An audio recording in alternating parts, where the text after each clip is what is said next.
नमस्कार दोस्तों, इस वीडियो में जिस स्टॉक के बारे में हम बात करने वाले हैं उसका नाम है EPL लिमिटेड। ये स्टॉक 224 के प्राइस पे ट्रेड कर रहा है। मार्केट में वेडनेसडे को इसने 11.97% का अप मूव दिया था।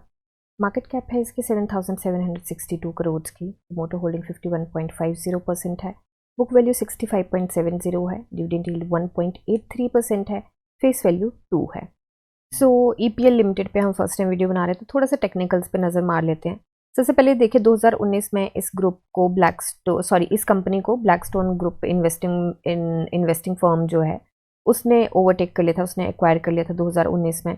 ब्लैकस्टोन क्या है, वर्ल्ड की सबसे बड़ी फर्म है एंड उनके investment around 511 billion US dollars की इन्वेस्टमेंट है। और वो किस में है, प्राइवेट इक्विटीज़ में है, रियल एस्टेट में है, हेज फंड्स में है, हेज फंड सॉल्यूशंस में है एंड क्रेडिट बिजनेसेस में है। यहाँ पे काफ़ी सारी चीज़ें यहाँ पे लिखी हुई हैं, यहाँ पे देख लेते हैं। तो बेसिकली यहाँ इनकी कंपनी कहाँ कहाँ है। Global footprint, the company is the world's largest global speciality packaging company with annual capacity of approx 8 billion tubes with manufacturing unit operating across USA में ये है, मैक्सिको में ये है, कोलंबिया में ये है, ब्राज़ील में ये है, पोलैंड में है, जर्मनी में है, इजिप्ट में है, चाइना में है, फिलीपींस में है एंड इंडिया में है। बाकी यहाँ पे काफ़ी सारी डिटेल्स दी हैं, कहाँ से रेवेन्यू आता है इनका, कहाँ से क्या होता है। तो रेवेन्यू का एक बार देख लेते हैं। तो इनका रेवेन्यू 21% जो है वो यूरोप से आता है, 2 प्लांट्स हैं। अमेरिका से 23% आता है, 4 प्लांट्स हैं। ये आई डोंट नो क्या लिखा है एंड 34% आता है 9 प्लांट से, AMESA। So I don't know, I think this is America, Middle East, South Africa. तो इसका ये गूगल भी कर लेंगे एक बार, but if I am not wrong तो ये होता है। तो America, Middle East and South Africa में इनके जो प्लांट्स हैं वो 9 प्लांट्स हैं, 34% का इनका रेवेन्यू आता है एंड यहाँ से 22% का रेवेन्यू आता है एंड 6 प्लांट्स हैं। ठीक है, तो बाकी आप खुद भी आगे पढ़ सकते हैं। तो मेन पॉइंट्स मैं यहाँ पे कवर करूँगी। प्राइस की बात करें तो ये अभी 15-100 दोनों FDMA से ऊपर ट्रेड करा है, जो कि एक अच्छी बात है। पी रेशियो जो है मीडियन से छोटू सी ऊपर है 5 ईयर्स के टाइम स्पेन पे। आगे इसके बारे में थोड़ा सा देखेंगे भी हम कि कुछ खास इसने दिए नहीं हैं यहाँ पे रिटर्न, बट लॉन्गर रन के लिए इस थोड़ा सा अच्छा भी हो सकता है। तो अभी के लिए देखिए 1 मंथ पे तो यहाँ पे मीडियन से अगेन छोटू सी ऊपर ट्रेड करिए, कोई दिक्कत परेशानी की बात नहीं है। सेल्स एंड मार्जिन की बात करें तो लॉन्गर रन में अगर हम देखें तो यहाँ पे 2005 से अभी तक का देखें तो काफ़ी अच्छा ये ऊपर का ही इसका ग्राफ हमें देखने को मिलेगा। 5% का देखते हैं तो सेल्स क्वार्टर ऑन क्वार्टर जो है वो डिक्रीज हुई थी, हालांकि ग्रॉस प्रॉफिट मार्जिन यहाँ पे इंक्रीज होता हुआ दिखाई दिया है। 13th को इसका आया था रिजल्ट एंड 14th को यहाँ पे 12% के आसपास का मूव देखने को मिला है। तो रिजल्ट अभी आया तो एक बार नज़र मार लेते हैं रिजल्ट पे। Sales quarter on quarter decrease हुई हैं, ईयर ऑन ईयर देखें तो सेल्स इंक्रीज हुई हैं। एक्सपेंसेस देखें तो ईयर ऑन ईयर इंक्रीज हुए हैं, बट जैसे कि सेल्स डिक्रीज हुए हैं क्वार्टर ऑन क्वार्टर तो एक्सपेंसेस भी डिक्रीज होते हुए दिखाई दिए। ऑपरेटिंग प्रॉफिट की बात करें, ईयर ऑन ईयर में डाउन जंप देखने को मिला है, क्वार्टर ऑन क्वार्टर में डाउन जंप देखने को मिला है एंड प्रीवियस ईयर के सेम क्वार्टर से करें कंपेयर तो यहाँ पे अप जंप देखने को मिला है। यहाँ पे ऑपरेशन प्रॉफिट मार्जिन जो है वो पहले 19% था, अभी 18% है। जस्ट सेकंड हमने यहाँ पे देखा कि शायद बढ़ता हुआ दिखाई दिया है। तो ओके, ये जो है हमारा ये क्वार्टर ऑन क्वार्टर ही है। तो एक बार देख लेते हैं यहाँ पे ऑपरेशन, ये हमारा gross profit margin, I am so sorry, operation profit margin हमारा ये है येलो लाइन। तो यस, ये डेफिनेटली कम हुआ है यहाँ पे। ओके, तो ये कम हुआ है एंड अदर इनकम की बात करें तो लास्ट क्वार्टर में 44 करोड़ माइनस में था, तो अभी पॉजिटिव में है। तो ये एक अच्छी बात है कि अदर इनकम ठीक है। वैसे जो कंपनी के जब भी हम शेयर लेते हैं, इन्वेस्ट करते हैं, तो हम जो कोर बिजनेस होता है उसको देख के करते हैं, बट अदर इनकम भी आ जाती है। कई बार डिफर टैक्स होता है, कई बार इन्वेस्टिंग से होता है, तो बहुत सारी चीज़ें होती हैं। तो अदर इनकम भी पॉजिटिव में आ गई, ये भी एक अच्छी बात है। इंटरेस्ट की बात करें, लास्ट क्वार्टर में 32 करोड़ था, इस बार 29 करोड़ है एंड प्रीवियस ईयर के सेम क्वार्टर में 24 करोड़ था। तो ये हमें इंटरेस्ट ज़्यादा होता हुआ दिखाई दिया है, 5 करोड़ के आसपास ये यहाँ पे जंप देखने को मिला है। डिप्रिसिएशन क्वाइट सेम है एंड प्रीवियस ईयर की अगर देखें सेम क्वार्टर की तो थोड़ी सी ऊपर आई है उसकी। तो profit before tax last year जो था, लास्ट क्वार्टर में जो था वो 30 करोड़ का था, अभी 80 करोड़ का है एंड ईयर ऑन ईयर देखें तो भी उसमें 14 करोड़ का जंप देखने को मिला है। तो टैक्स के बाद जो भी स्लैब रही है उसके बाद अगर नेट प्रॉफिट की बात करें तो प्रीवियस क्वार्टर में था 15 करोड़ का, अभी है 66 करोड़ का। एंड नेट प्रॉफिट की बात करें प्रीवियस ईयर के सेम क्वार्टर से, तो भी यहाँ पे हमें काफ़ी अच्छा जंप देखने को मिला है। अर्निंग पर शेयर की बात करें, लास्ट क्वार्टर में 0.70 था, अभी 2.02 है, बहुत अच्छा जंप देखने को मिला है। प्रीवियस ईयर के सेम क्वार्टर से करें 1.71 था, यहाँ पे 2.02 है। तो result quarter on quarter and year on year अच्छा आया है, एंड उसी के साथ हमें स्टॉक में भी अपमूव देखने को मिला है। अभी के लिए देखते हैं हम शेयर होल्डिंग पैटर्न। तो पिछले 3 क्वार्टर से यहाँ पे शेयर होल्डिंग पैटर्न जो वो सेम चल रहा है। सितंबर में इन्होंने 0.02% की होल्डिंग कम करी थी, तो वो 0.2% की होल्डिंग कम करी थी, तो वो यहाँ पे देखने को मिला है हमें। FIIs ने यहाँ पे होल्डिंग बढ़ाई है जून के क्वार्टर में, ये एक अच्छा पॉजिटिव पॉइंट है। DIs ने कम करी है, ये थोड़ा नेगेटिव पॉइंट है। पब्लिक के पास जो पहले मार्च में 24.22% था, अभी 25.58% है। नंबर ऑफ शेयर होल्डर्स यहाँ पे बढ़ते हुए दिखाई दिए हैं, हालांकि बहुत ज़्यादा share holders, number of share holders नहीं है, बट बढ़ते हुए ज़रूर दिखाई दिए हैं यहाँ पे। अभी के लिए चलते हैं इसके चार्ट पे। चार्ट पे देखिए, यहाँ पे हमने एक ऑसिलेटर लगाया है, ये एक इंडिकेटर लगाया है। ऑसिलेटर जो है हमारा वो है RSI का, एंड इंडिकेटर जो है हमारा वो है बोलिंजर बैंड का। हालांकि सारे के सारे ऑसिलेटर इंडिकेटर सारे लैगिंग होते हैं, बट थोड़ा सा आइडिया मिल जाता है। तो अभी के लिए देखिए, ये स्टॉक ना simple 20 day simple moving average से ऊपर ट्रेड करा है, ये एक पॉजिटिव पॉइंट है। बोलिंजर बैंड का माउथ जो है वो नैरो हो चुका है। इसको okay, my internet is giving me pain. तो बोलिंजर बैंड का माउथ नैरो हो चुका था, अभी थोड़ा सा ब्रॉड होने की कोशिश करा है। तो लेट्स सी ये सस्टेन करता है वॉल्यूम को या नहीं करता है। तो अभी के लिए कर लेते हैं इसको डिसेबल।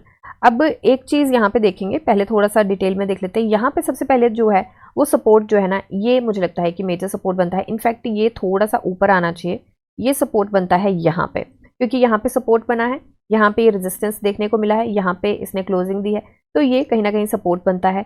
एंड यहाँ से रिवर्सल मिला है इसको, छोटू सा काफ़ी ऊपर से मिला है, तो let's not take too many lines. तो अभी के लिए हमारी जो ये जो रेजिस्टेंस है 243 पे जो इसने क्लोजिंग, 243.81 पे इसने क्लोजिंग दी है, ये जो रेजिस्टेंस है हम लगा के चले हैं, इसके छोटू सा ऊपर इसने क्लोजिंग दी है, बट फिर भी हम इसको रेजिस्टेंस ही लेके चलेंगे। एंड उसका रीज़न क्या है वो हम चलेंगे वीकली चार्ट पे, तब हमें पता चलेगा। तो रीज़न इसका है, यहाँ पे देखते हैं, थोड़ा सा हमें जूम इन करना पड़ेगा इसको, सॉरी जूम आउट करना पड़ेगा इसको। तो रीज़न इसका है कि 2020 और 2021 की यहाँ पे काफ़ी रेजिस्टेंस देखने को मिली। एक बार पीछे भी आई एम सो सॉरी, एक बार पीछे भी चल लेते हैं, कोई और रेजिस्टेंस तो नहीं है। सो नहीं, अभी के लिए सिर्फ हमारे पास यही रेजिस्टेंस है।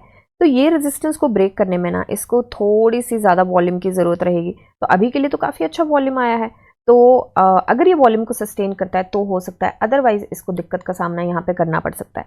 तो ये जो हम लाइंस लिख के चले हैं बहुत डार्क डार्क वाली, ये जो है हमारी मेजर रेजिस्टेंस है। एंड अभी हम थोड़ी सी लाइट लाइंस लेके चलेंगे, वो हमारी छोटी रेजिस्टेंस रहेगी। अभी के लिए अगर हम इसके RSI को देखें तो 69.19 पे है। RSI उस पॉइंट पे पहुंचे जहां से इसको हिकअप मिलता है, थोड़ा सा हो सकता है क्रॉल करे, तो RSI बिल्कुल उस पॉइंट पे, उस चीज़ को ध्यान रखें। दूसरा, यहाँ पे RSI गई थी, इसको पहले यहाँ पे थोड़ा सा निकल गई थी डायरेक्ट। एंड RSI जब 40 से 60s की लेन में जाती है तो RSI को थोड़ा सा हिकअप मिलता है, वो 60s टेस्ट करने फिर से आती है यूजली। तो ये इस स्टॉक की बात नहीं, सारे स्टॉक्स की बात है। तो RSI यहाँ पे टेस्ट करके निकली है, ये पोलैरिटी चेंज भी देखने को हमें मिला है, तो ये भी थोड़ा सा ध्यान में रखने वाली बात है, क्योंकि ये बुलिश पैटर्न यहाँ पे बनता है वीकली। अब पैटर्न की अगर हम बात करें तो यहाँ पे डेफिनेटली बुलिश पैटर्न बन रहा है, बट ये जो है न्यूज़ ड्रिवन बुलिश पैटर्न है। और ये क्यों बन रहा है? क्योंकि रिजल्ट बहुत अच्छा आया है इसलिए। तो ये कब तक सस्टेन करेगा वो एक अलग सिनेरियो बनता है अब यहाँ पे। तो थोड़ी सी टेक्निकल एनालिसिस कर लेते हैं हम। तो यहाँ पे देखिए वॉल्यूम एकदम से आया, यहाँ पे लगभग काफ़ी अच्छा वॉल्यूम आया था 27 मिलियन का। एंड नेक्स्ट डे जो वॉल्यूम आया है वो 6.66 मिलियन का है। यहाँ पे हमें वॉल्यूम आया 44 मिलियन का। नेक्स्ट डे अब देखते हैं क्या आता है। वैसे वीक पे है, पर वीक पे मैं लेके चली हूँ अभी, बट थोड़ा सा अंदाजा ले रहे हैं। एंड यहाँ पे 35 मिलियन का वॉल्यूम आया था। नेक्स्ट वीक जो है हमारा 13 मिलियन के आसपास का आया था। ठीक है, तो अभी के लिए एक बार हम चलते हैं इसके डेली चार्ट पे एंड डेली चार्ट को थोड़ा सा एनालाइज करते हैं। तो अभी के लिए अगर हम देखें तो हमारा वॉल्यूम जो है यहाँ पे कल जो ट्यूसडे को जो आया था 1 मिलियन का था, एंड यहाँ पे आया है 40.92 मिलियन का। बहुत स्ट्रॉन्ग वॉल्यूम आया है। अब देखिए यहाँ पे आया था हमारा वॉल्यूम जो हमें मिला था लगभग 9% का मूव, एंड यहाँ पे वॉल्यूम हमारा 16.28 मिलियन का था। नेक्स्ट डे हमें 3.34% का मूव मिला, बट वॉल्यूम जो था 9.49 मिलियन का था, तो वॉल्यूम में हमें डाउन जंप देखने को मिला है। यहाँ पे वॉल्यूम देखें तो वॉल्यूम इस स्टॉक का ये पैटर्न रहा है कि वॉल्यूम इसका डिक्रीज होता है। हालांकि काफ़ी अच्छा वॉल्यूम इस स्टॉक में देखने को मिला है, नंबर ऑफ शेयर होल्डर्स काफ़ी कम है अभी के लिए, बट येस ये कंपनी जिसने एक्वायर किया है 2029 में वो ब्लैकस्टोन है। एंड ब्लैकस्टोन ने अगर एक्वायर किया है और उसमें इन्वेस्ट किया है तो ब्लैकस्टोन पागल नहीं है। ऑल ओवर द वर्ल्ड उसकी इतनी सारी कंपनीज है और इतनी अच्छी इन्वेस्टमेंट फर्म है वो, तो कुछ ना कुछ तो उसने फ्यूचर प्लान इसमें देखा ही है। अब यहाँ पे हम एक बार चलेंगे BSE पे, ठीक है। तो BSE पे हम यहाँ पे आ गए हैं एंड BSE पे देखिए इसका प्राइस बैंड जो है वो 20% का है। एंड न्यूज़ यहाँ पे जो है वो कुछ इतनी खास नहीं है, रिजल्ट की न्यूज़ आ चुकी है। डिलीवरी परसेंटेज जो गया है 22.76% गया है, कुछ खास नहीं गया है। जिस तरीके का हमें यहाँ पे मूव मिला है उसके कंपैरिजन में तो डिलीवरी परसेंटेज मुझे लगता है ये मायने रखता है। वैसे भी 30% से नीचे डिलीवरी परसेंटेज रहे तो इस दैट मीन स्टॉक ट्रेड हो रहा है, तो डिलीवरी परसेंटेज को ध्यान में रख के चले तो मुझे लगता है स्टॉक इसके नीचे ही क्रॉल करेगा, ये छोटा सा डाउन मूव भी दे सकता है। अगर मार्केट में, क्योंकि मार्केट करेक्शन जोन में भी अगर मार्केट में रिवर्सल आ जाता है बाई चांस, तो मुझे लगता है कि ये स्टॉक आगे जा सकता है, तो उस चीज़ का भी थोड़ा ध्यान दे के चले। अब यहाँ पे एक बात और है जो कि मेजर है, जो कि है डिविडेंड की। तो डिविडेंड की जो है वो इतना इन्होंने इक्विटी शेयर पे डिविडेंड दिया है, 4.45 रुपीज़ पर शेयर पे इन्होंने डिविडेंड दिया है।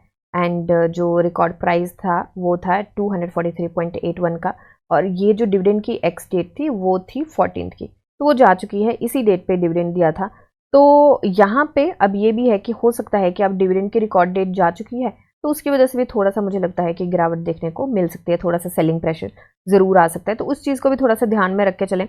अब यहाँ पे मैं एक आर्टिकल यहाँ पे पढ़ना चाहूँगी जो कि यहाँ पे दिया है सिंपली वॉल स्ट्रीट वालों ने। तो यहाँ पे इन्होंने कुछ की इनलाइट्स दिए हैं, की इनसाइट्स दिए हैं। तो इन्होंने बोला है कि EPL's annual general meeting to take place on 21 August को इन्होंने बताया कि एनुअल जनरल मीटिंग होने वाली है।